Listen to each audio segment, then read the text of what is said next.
2005년에 유행했던 영화의 명대사 중에 이런 게 있습니다. 초원이 다리는 100만 불짜리. 들어보셨습니까?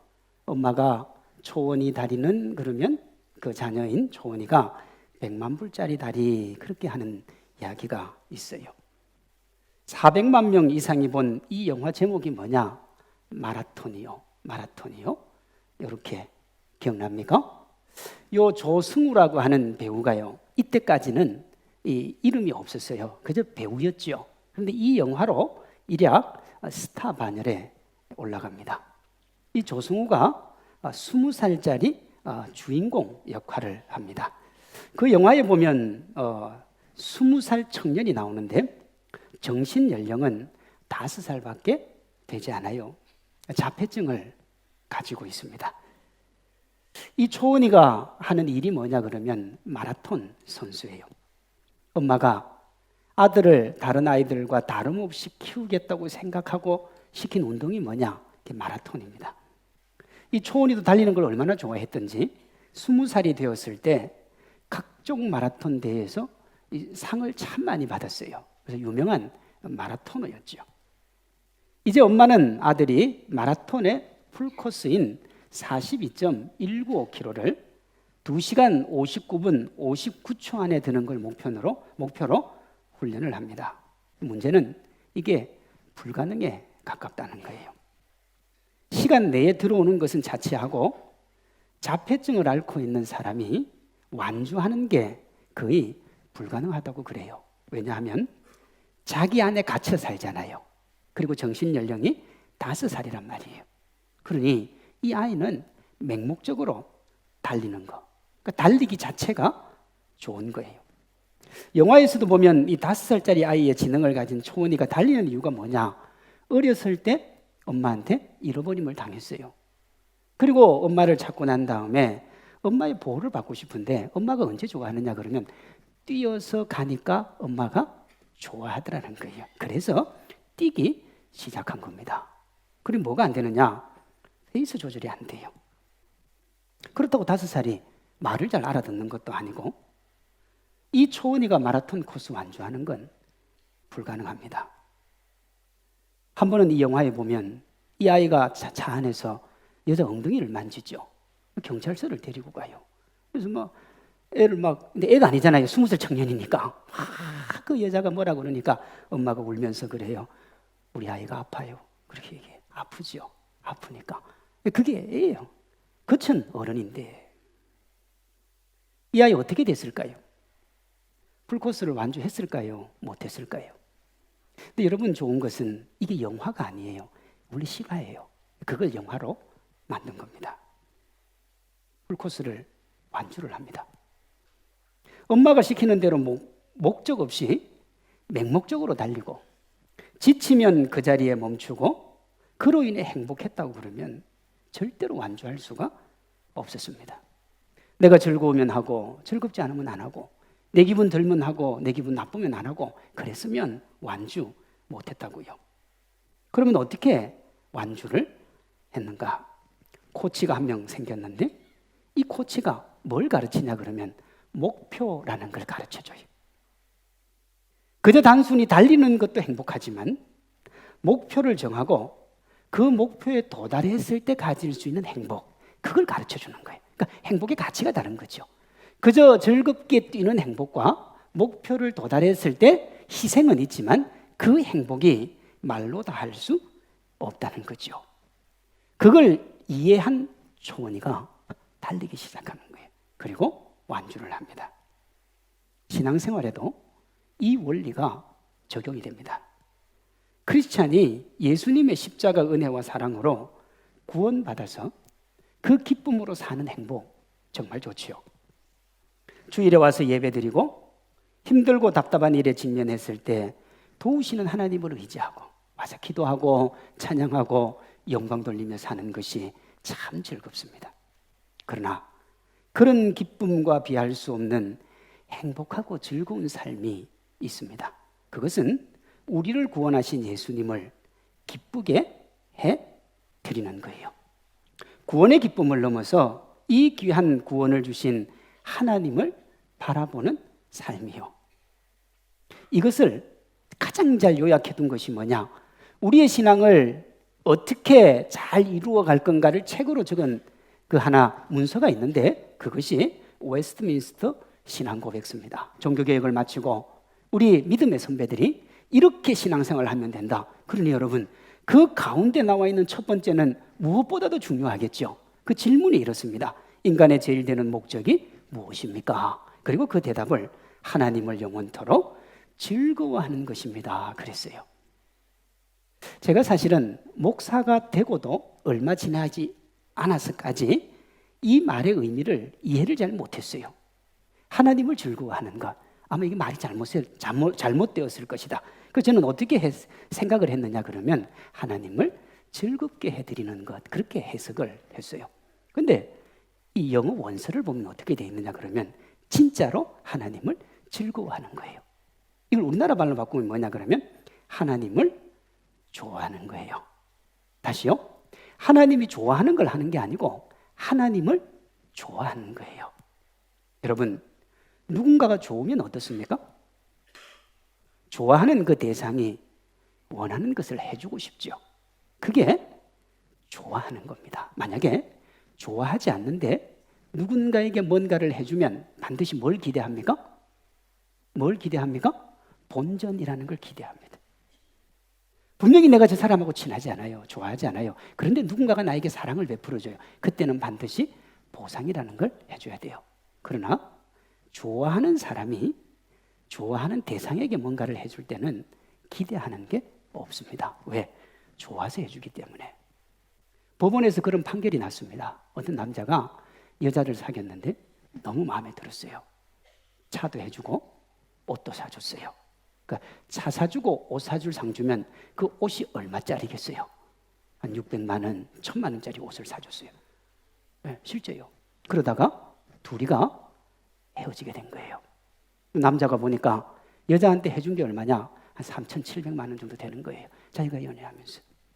그래서 법원에다가 돌려달라고 재판을 신청을 했는데 어떻게 판결 난 줄 압니까? 사랑해서 준 건 돌려줄 필요 없다 그랬습니다. 사랑해서 줬기 때문에. 그건 받을 수가 없는 거예요. 그러니 여러분, 사랑해서 받는 건 괜찮아요. 왜? 좋아해서 준 거니까요. 상대방 이야기를 듣고 있다가 상대방이 좋으면요, 그 사람 감동을 주고 싶은 거예요. 예수님을 좋아하는 사람에게도 이 원리가 작동합니다. 예수님이 좋으면 예수님이 좋은 걸 해드리고 싶은 거예요. 그렇잖아요. 예수님이 우리의 수단이나 도구가 되면 어떻게 되느냐 그러면 예수님이 나를 위해 있어줘야 되는 거예요. 내가 돈이 필요할 때 돈 줘야 되고 명예가 필요할 때 명예 주고 권세가 필요할 때 권세 줘야 돼요. 본래 본인이 예쁘지도 않는데 예쁘지려고 기도 열심히 하면 하나님이 어떻게 해요? 예쁘게 해 줘야 돼요. 그게 욕심이에요. 그게요. 그런데 예수님이 좋으면 어떻게 되느냐? 예수님이 좋아하는 걸 해주고 싶은 거예요. 예수님이 좋아하는 게 정말 많습니다. 어떤 거냐?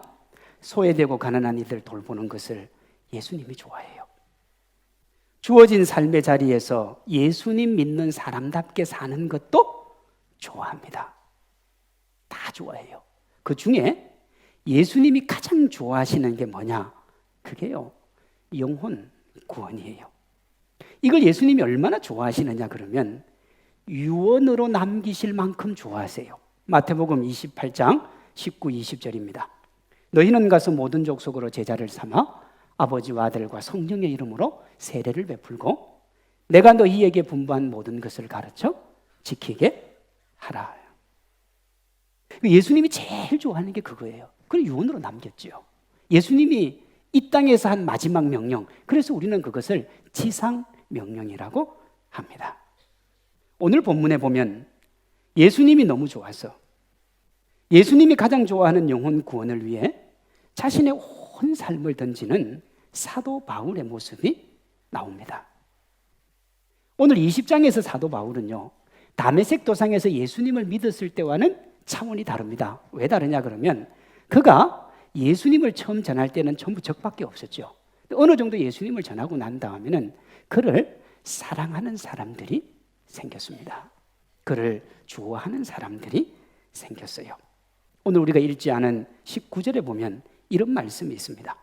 모든 겸손과 눈물이며 유대인의 관계로 말미암아 당한 시험을 참고 주를 섬긴 것과, 이거 누구에게 하는 말이냐 그러면 에베소에 있는 장로님들을 불러가지고 자기 얘기를 한 거예요.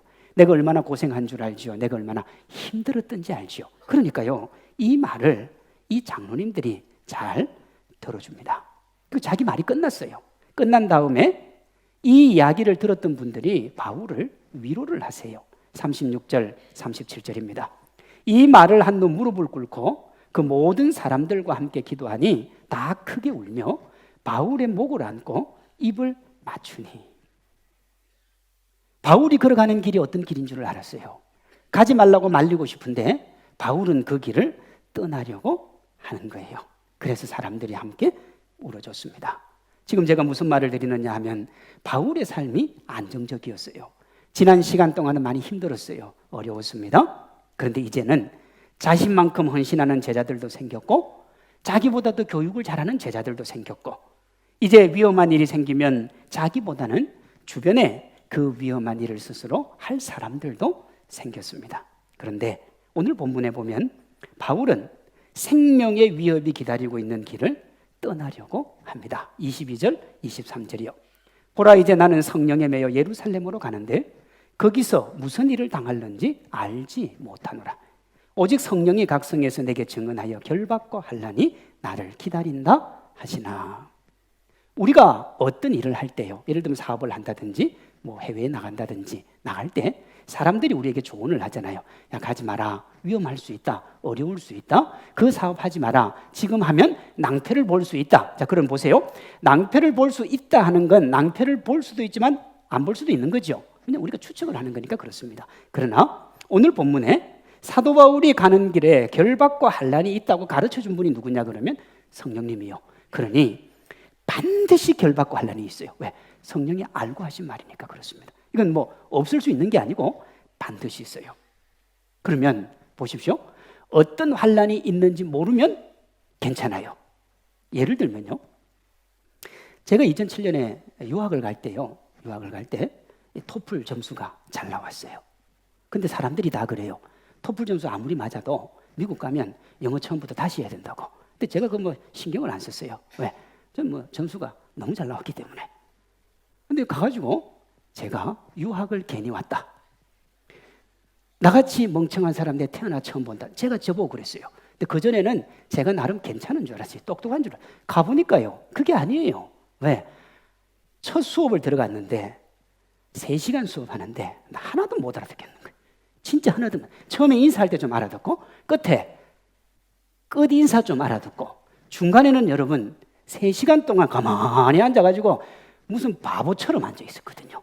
만약에 그걸 알았으면 제가 안 갔죠. 근데 약하면 힘들다, 어렵다 그랬는데 저는 그걸 대수롭지 않게 여겼습니다. 그러니까 가죠. 다시 합니다. 바울이 성령께서 네 앞에 어떤 일이 닥친다라고 얘기했을 때 바울은요, 그 환난이 뭔지를 정확하게 알고 있었어요. 왜냐하면 그가 지난 시간 동안에 그 환난을 당했기 때문에. 이게 어디 나오느냐? 고린도후서 11장 23절 27절에 나옵니다. 그들이 그리스도의 일꾼이냐 정신없는 말을 하거니와 나는 더욱 그러하도다. 내가 수고를 넘치도록 하고 옥에 갇히기도 하고 더 많이 하고 수없이 맞고 여러 번 죽을 뻔하였으니 유대인들에게서 40에서 하나 가난 매를 5번이나 맞았으며 3번 태장으로 맞고 1번 돌로 맞고 3번 파선하고 일주야를 깊은 바다에서 지냈으며 여러 번 여행하면서 강의 위험과 강도의 위험과 동족의 위험과 이방인의 위험과 시내의 위험과 광야의 위험과 바다의 위험과 거짓 형제 중의 위험을 당하고 또 수고하며 애쓰고 여러 번 자지 못하고 줄이며 목마르고 여러 번 굶고 춥고 헐벗었노라. 뭔 줄 알아요. 자기가 당하는 길이 어떤 고통이 오는지를 알아요. 한마디로 말하면 죽는다 이거예요. 그런데 왜 바울은 그 죽음의 길을 떠나려고 합니까? 그 다음에 나와요. 28절입니다. 이 외의 일은 고사하고 이 외에도 엄청나게 많은데 나 그것 이상 열거하지 않겠다는 거예요. 그러면서 아직도 날마다 내 속에 눌리는 일이 있으니 곧 모든 교회를 위한 뭐라고요? 염려요. 교회를 위한 염려. 내가 안 가면 어떻게 할 거냐는 거예요. 내가 전도한 사람들이 있고 내가 전도해야 될 사람들이 있는데 내가 안 가면 그들을 어떻게 할 거냐는 거예요. 그들을 누가 살릴 거냐는 거예요. 그가 말한 교회의 일이 뭐냐? 예수님이 맡기신 영혼 구원의 일이요. 성령께 그 말씀을 듣고 난 다음에 바울이 이렇게 고백을 하잖아요. 오늘 본문 24절입니다. 내가 달려갈 길과 주 예수께 받은 사명 곧 하나님의 은혜의 복음을 증언하는 일을 마치려 하면은 나의 생명조차 조금도 귀한 것으로 여기지 아니하노라. 이번에는 뭘 걸어야 된다는 거예요? 자기 생명을 걸어야 된다는 걸 사도 바울은 알고 있었습니다. 생명은 함부로 던지는 게 아닙니다. 왜냐? 이 세상 어떤 것과도 바꿀 수 없는 게 생명입니다. 예수님이 말씀하셨어요. 마가복음 8장 36절 37절 사람이 만일 온 천하를 얻고도 자기 목숨을 잃으면 무엇이 유익하리요? 사람이 무엇을 주고 자기 목숨을 바꾸겠느냐 그랬습니다. 이 세상에 목숨과 바꿀 게 있다는 거예요? 없다는 거예요? 없어요. 그러니 목숨이 가장 귀합니다. 오늘 바울은 이 세상에서 가장 귀한 목숨을 버리려고 합니다. 단순히 보면 바울은 바보지요. 가장 귀한 목숨을 그것보다 못한 것과 바꾸면서 그것이 인생의 목적이라고 하니까 참 미련한 사람입니다. 만약에 사도 바울이 초원이 같은 지능을 가졌다 그러면 우리가 순응할 수 있어요. 바울이 확실히 바보야. 왜냐하면 좀 미련한 짓이니까. 근데 문제가 있어요. 바울이 어떤 사람이냐? 그가 만든 신학을 바울 신학이라고 하거든요. 그리고 그 신학이 중세 1000년을 움직였다고요. 그러니 바울은 바보가 아니에요. 바울이 천재예요. 천재 중에서도 보통 천재가 아니에요. 그러니 바울이 거기에 목숨을 버린다고 하면 우리는 한번 생각을 해봐야 돼요. 다시요. 초원이가 거기에 목숨을 버리면 설득을 해야 돼요. 야, 인생의 목숨보다 귀한 것 없어? 그러니 그 길 가지 마. 그러나 바울이 그 길을 가면 우리가 우리의 생각을 다시 정리해 볼 필요가 있어요. 바울이 왜 그랬을까? 가장 귀한 목숨을 덜 귀한 것을 위해 버리니 미련해 보일 수 있지만 목숨보다 더 귀한 것이 있을 수도 있다는 의미가 거기에 들어 있습니다. 유한한 것들끼리 비교하면 목숨보다 귀한 건 없어요. 유한하기 때문에요. 생명이다 하면 이 세상에 유한한 그 어떤 것도 볼 수 없기 때문에 목숨과 바꿀 필요는 없는 거예요. 그러나 이 유한을 넘어선다면 어떨까요? 그때부터는 대화가 달라지는 겁니다.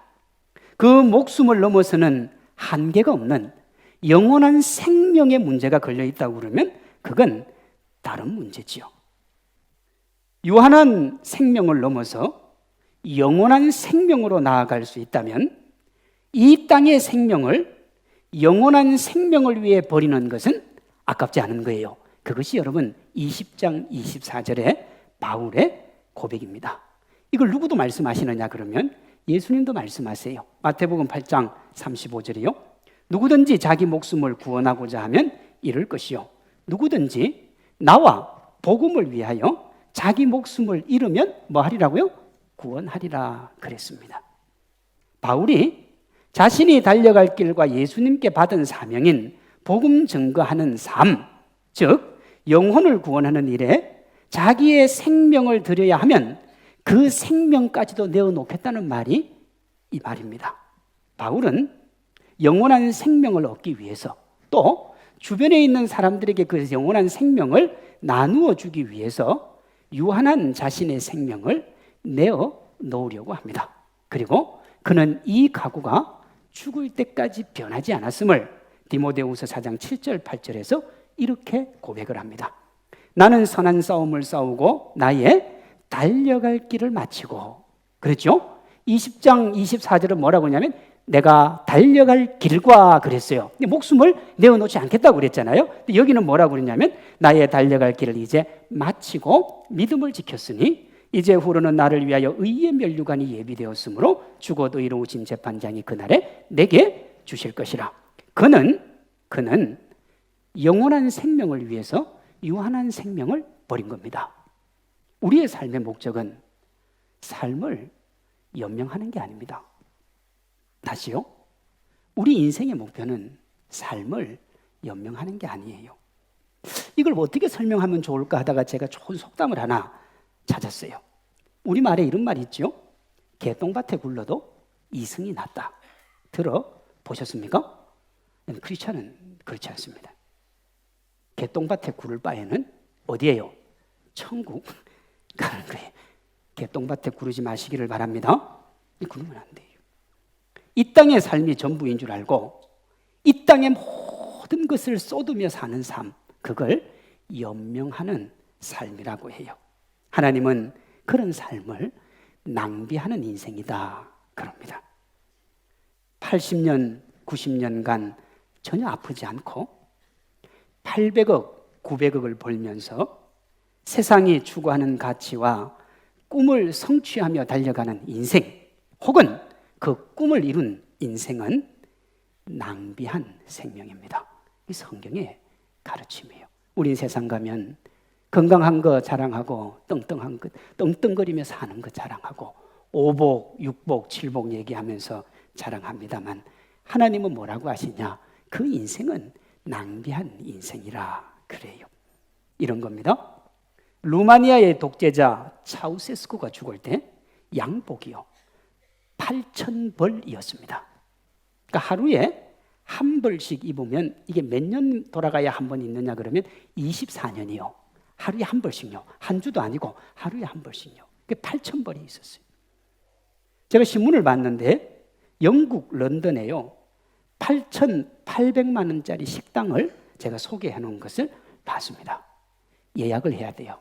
아무나 못 먹어요. 이 돈을 8,000원짜리 식사로 바꾸면 한 끼에 몇 명 먹을 수 있느냐? 11,000명이 먹을 수 있습니다.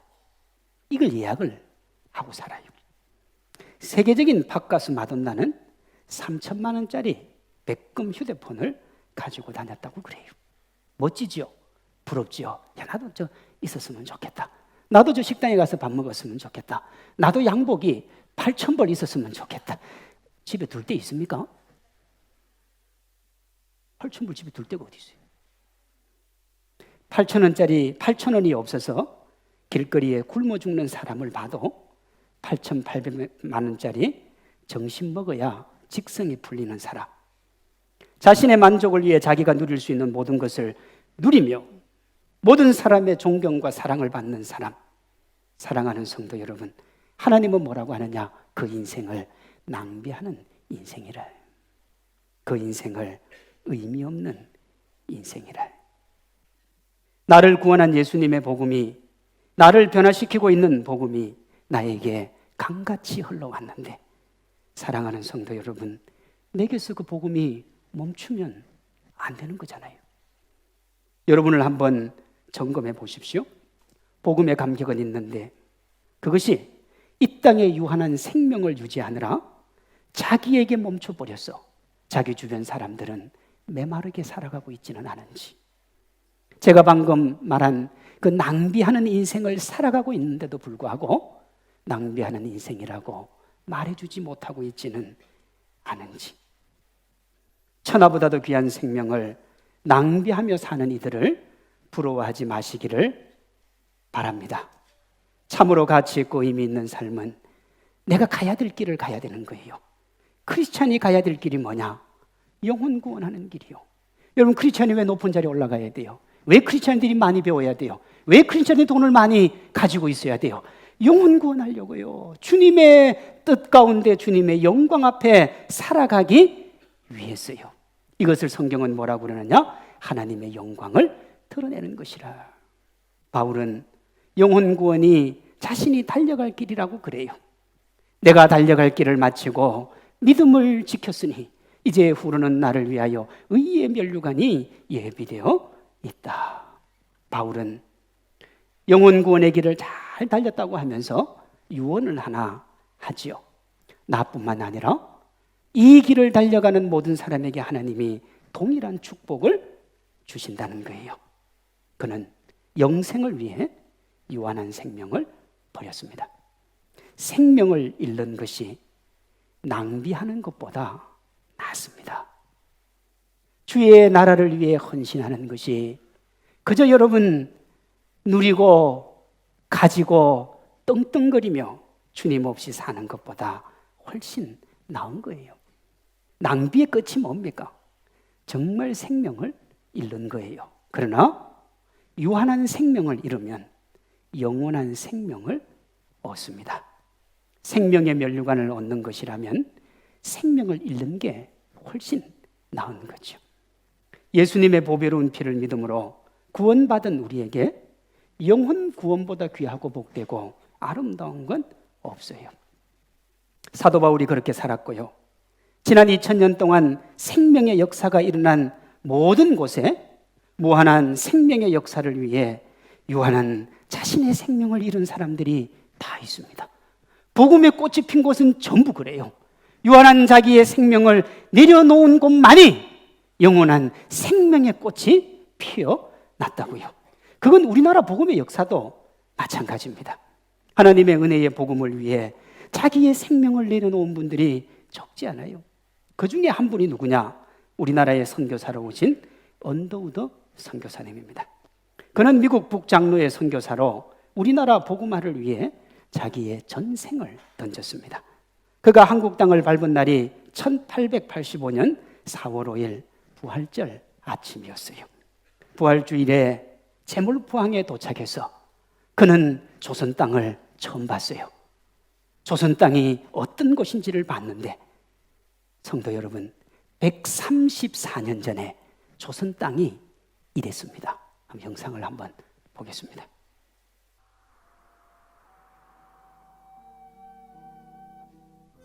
주여, 지금은 아무것도 보이지 않습니다. 주님, 메마르고 가난한 땅, 나무 한 그루 시원하게 자라오르지 못하고 있는 땅에 저희들을 옮겨와 심으셨습니다. 그 넓고 넓은 태평양을 건너왔는지 그 사실이 기적입니다. 주께서 붙잡아 뚝 떨어뜨려 놓으신 듯한 이곳, 지금은 아무것도 보이지 않습니다. 보이는 것은 고집스럽게 얼룩진 어둠뿐입니다. 어둠과 가난과 인습에 묶여있는 조선 사람뿐입니다. 그들은 왜 묶여있는지도 고통이라는 것도 모르고 있습니다. 고통을 고통인 줄 모르는 자에게 고통을 벗겨주겠다고 하면 의심부터 하고 화부터 냅니다. 조선 남자들의 속셈이 보이지 않습니다. 이 나라 조정의 내심도 보이질 않습니다. 가마를 타고 다니는 여자들을 영영 볼 기회가 없으면 어쩌나 합니다. 조선의 마음이 보이지 않습니다. 그리고 저희가 해야 할 일이 보이지 않습니다.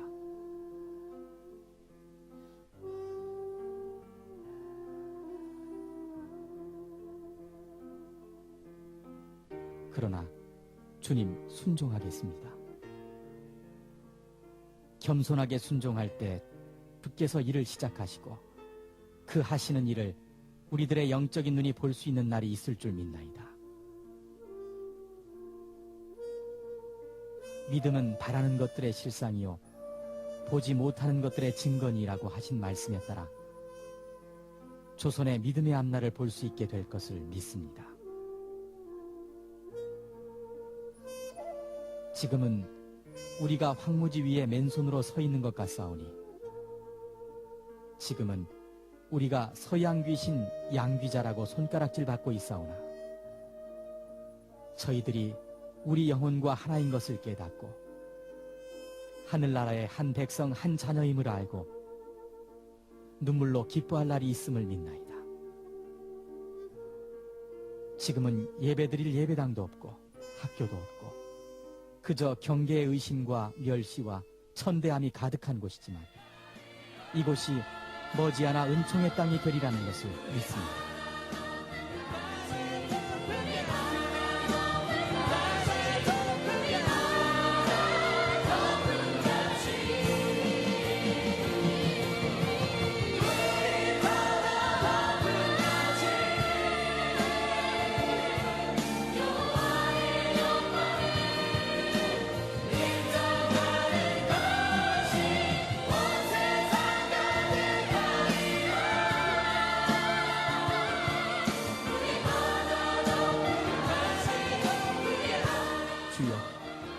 오직 제 믿음을 붙잡아 주소서. 우리가 영상을 보면 마지막에 언더우드가 어떻게 기도하느냐 그러면 주여 오직 제 믿음을 붙잡아 주소서. 왜요? 그토록 소망하던 나라에 왔는데 보니까 암흑의 땅이에요. 소망이 없어요. 희망도 없어요. 보셨잖아요. 여자들은 다 뒤집어 쓰고 전도할 수 있는 기회조차도 없는 거예요. 답답하니까 어떻게 해요? 하나님 그래도 나는 돌아가지 않습니다. 제 믿음을 붙들어 주십시오. 메마르고 가난한 땅, 작은 병에 걸려도 죽을 정도로 두렵고 황무한 땅, 보이는 것은 어둠뿐이고 사람들은 고통인지도 모르는 땅. 그게 여러분 오래되지 않았어요. 고작 134년 전 이 땅의 모습입니다. 이 언더우드는 거기에 자신의 삶을 던졌습니다. 불타는 사랑으로 그리스도를 전했습니다. 1916년에 그는 죽었고 1995년에 그는 다시 한국의 양화진으로 돌아옵니다. 한국이 그를 이 양화진 무덤에 다시 묻어 주었거든요. 그의 희생과 헌신 그리고 그 온 가족의 섬김으로 이 땅이 회복과 기쁨을 맛봤습니다. 그가 세운 가장 대표적인 기관이 뭐냐? 경신학교인데 그 학교의 요즘 이름이 뭐냐? 연세대학교예요. 그가 세운 학교입니다. 적지 않은 사람들이 기독교가 희망이라고 그러면 기독교가 뭘 했냐 그래요. 그러나 여러분, 지난 20세기 우리나라의 역사를 보면 힘들고 어려웠을 때, 답답하고 고통스러울 때 언제나 그 자리에 그리스도인들이 있었어요. 일제 침략 가운데 고통과 아픔 가운데 있을 때 신사참배를 목숨 걸고 반대하며 여러분 이 독립을 위해 싸운 거의 대부분의 사람들이 그리스도인이에요. 거의 하나님의 사람들이라고요. 자기 자신을 희생하고 자기 자신을 헌신했던 사람들이 그분들이라고요. 오늘 우리가 그 영상에서도 봤지만 토마스 선교사, 주기철 목사님과 같은 그 희생과 섬김이 이 나라와 이 민족에게 희망과 소망을 준 겁니다. 134년 전 아무것도 보이지 않아서 답답함을 남겨줬던 이 나라가 이제 세계 선교 2등입니다. 여러분, 1등이 미국이고 우리나라가 2등이에요. 온 세상에 선교사를 얼마나 많이 파송하는지 모릅니다. 그분들이 소외되고 힘들고 가난하고 먹고 살기도 힘들었어요. 그렇게 하면서도 복음을 전합니다. 영혼 구원에 있어서는 그 어느 나라보다도 열심을 가진 나라, 그게 대한민국이에요. 우리 교회도 보면 여러분 특별 헌금이 없습니다. 우리 교회는 주일헌금 11조밖에 없는데 딱 하나 특별 헌금이 있잖아요. 그게 뭐예요? 선교 헌금이요. 선교 헌금이요. 땅 끝까지 이르러 주의 영광 드러내는, 하나님의 나라 드러내는 그 일에 우리가 무엇보다도 힘을 쏟아야 되는 겁니다. 저절로 되는 건 아무것도 없어요. 가장 치열한 영적 전투인 복음 사역은 더 그렇습니다. 바울처럼 영혼 구원을 사명으로 알고 계난으로 바위를 깨는 것처럼 무모해 보여도 자신의 모든 것을 던져 하나님의 나라를 향해 나아가는 이들을 통해서 복음이 확장이 됩니다. 오늘도 우리 새가족들이 있을 텐데 그 새가족 한 명 모시기 위해 이렇게 우리가 수고하고 노력하고 힘껏 달려가는 거예요. 물론 이 자리에 앉아 계신 분들 중에 초청하고 싶은데 어떤 반응이 올지, 그리고 괜히 얘기 잘못했다가 평생을 쌓아놓은 좋은 관계가 틀어질까 싶어서 망설여지는 성도도 있을 거예요. 쉽지 않지요. 그러나 도전하면 그동안 망설였던 그 망설임이 후회가 될 수 있도록 하나님이 우리에게 은혜해 주실 줄로 믿습니다. 이런 이야기가 있습니다. 현대를 일군 고 정주영 회장의 일화인데, 그가 소년 시절에 무작정 서울로 상경을 각오하고 집을 나섰어요. 가는데 보니까 강이 있어요. 배를 타고 건너야 되고 돌아서 가면 시간이 제법 많이 더 지체될 것 같아서 배를 타야 되겠는데 돈이 없는 거예요. 어떻게 할까 고민을 하는데 그 고민하는 사이에 배가 여러 번 갔어요. 아무리 고민을 해봐도 답은 없고 배가 제일 빠를 것 같아서 배를 무작정 올라탔습니다. 쬐그만 하니까 탈 때는 괜찮았는데 이제 배 타니까 어떻게 해요? 배삭을 받잖아요. 배삭을 받는데 자기 차례가 된 거예요. 돈도 없으면서 배를 탔다는 사실을 생각한 선장의 화가 머리 끝까지 난 거예요. 그래서 보자마자 뺨을 때리고 욕설을 막 퍼붓어요. 이런 내용입니다. 어린 놈의 새끼가, 책에 나오는 거니까 오해를 하지 말고, 이 어린 놈의 새끼가 돈도 없이 무임성찰을 해? 그래도 내가 네가 어리니까 이번 한 번만 맞을 테니까 다음부터는 절대로 이런 짓 하지 마. 맞고 나니까 후회가 되지. 이렇게 얘기했어요. 여러분, 이 선장이 이 아이를 봐줬습니까? 안 봐줬습니까? 안 봐줬지요. 사람들 보는 앞에서 기싸대기 맞았지요. 욕이란 욕은 다 들었지요. 봐주기는 언제 봐줬어요? 자기 성질 낼 만큼 다 내놓고. 이 정중 회장이 얼마나 기분이 나쁘겠어요. 그래서 그 선장이 너 기분 나쁘지 모르니까 네, 정말 기분 나쁘고 후회가 됩니다. 그러자 선장이 그러길래 후회할 짓은 뭐 하려고 했어? 이 말에 정중 회장이 이렇게 대답을 합니다. 뺨을 맞고 욕을 들은 것이 후회가 되는 게 아니고요. 배를 타고 뺨 한 대만 맞으면 되는데 탈까 말까 망설임에 보낸 시간이 아까워서 후회가 된다는 거예요. 그냥 기싸대기 한 대 맞으면 가는 건데 그걸 몰라가지고 앉아서 탈까 말까 갈까 그 고민했던 시간이 너무 후회가 된다는 거예요. 기싸대기 한 대만 맞으면 되는데 이것저것 다 따지다가 정말 구원해야 될 영혼 구원하지 못하면 여러분 그때는 정말 우리가 후회하게 되는 거예요. 왜 내가 그때 그분을 구원하지 못했나? 왜 내가 그분에게 그렇게 시간을 낭비했던가? 이런 말이 있습니다. 무심하게 서 있는 사람들을 조심하라. 그리고 모험을 비난으로 대하는 사람들도 조심하라. 그것은 불가능해라고 말하는 사람들에 의해 일이 경영된다면 세계는 멈추고 말았을 것이다. 도전하는 사람, 우리가 무모하다고 아무리 얘기해도요, 그 무모한 일을 했기 때문에 시대가 있고 미래가 있고 소망이 있는 겁니다. 제가 죄송한 얘기입니다만 우리나라가 삼성에 대해서 적지 않은 사람들이 비난하고 욕도 했습니다만은 그리고 삼성이 반도체 시작할 때 저 무모한 일을 왜 하나 다 안 된다고 했을 때 도전했기 때문에 그나마 오늘 우리나라 경제가 이만큼이라도 버티고 있는 거예요. 인정할 건 인정해야 되잖아요. 도전했기 때문에요. 뛰었기 때문에요. 믿음도 마찬가지입니다. 도전하면 우리가 염려하고 근심하고 걱정했던 것들 다 기우가 될 줄로 믿습니다.